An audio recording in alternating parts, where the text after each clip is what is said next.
ഈശോയിൽ ഏറ്റവും പ്രിയപ്പെട്ടവരെ, വിശുദ്ധ പൗലോസ്ലീഹ തെസ്സലോനിക്കയിലെ സഭയ്ക്കെഴുതി 1-ാം ലേഖനം 5-ാം അധ്യായം 21-22 വചനങ്ങൾ നമ്മൾ ഇപ്രകാരം വായിക്കുന്നുണ്ട്.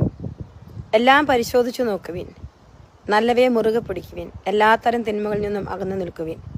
പൗലോസ്ലീഹായിലൂടെ കർത്താവ് ഇങ്ങനൊരു വചനം നമുക്കായി നൽകുമ്പോൾ, നമ്മുടെ ജീവിതത്തിൽ ദൈവം അനുവദിക്കുന്നതെല്ലാം, നമ്മുടെ കൺമുമ്പിലേക്ക് ദൈവം കൊണ്ടുവരുന്നതെല്ലാം നമ്മൾ വിവേകത്തോടെ, ആത്മാവിൻ്റെ വിവേകവരത്തോടുകൂടി തിരിച്ചറിയാനും പരിശോധിക്കാനും, ദൈവം ആഗ്രഹിക്കുന്നതും ദൈവത്തോട് അടുപ്പിക്കുന്നതും ചേർത്ത് പിടിക്കാനുള്ള കൃപ നമുക്ക് ലഭിക്കട്ടെ. ഇന്ന് പലപ്പോഴും ജീവിതത്തിലെ തെരഞ്ഞെടുപ്പുകളിൽ മനുഷ്യൻ പരാജയപ്പെട്ടു പോകുന്ന ഒരു കാലഘട്ടത്തിലാണ് നമ്മളായിരിക്കുക. ഏതാണ് നല്ലത്, ഏതാണ് മോശമെന്ന് തിരിച്ചറിയാൻ പറ്റാതെ ഭൗതികമായ അപ്പിയറൻസിൽ നമ്മൾ പലതും നമ്മുടെ ജീവിതത്തോട് ചേർത്ത് പിടിക്കാറുണ്ട്.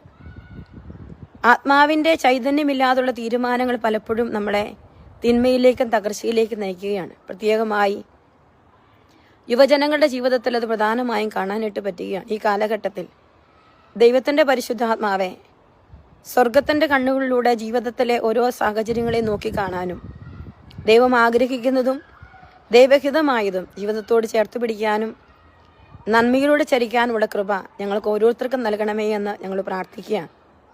എല്ലാ യുവജനങ്ങളെയും അതിനായി അവിടുന്ന് ശക്തമാക്കണമേ.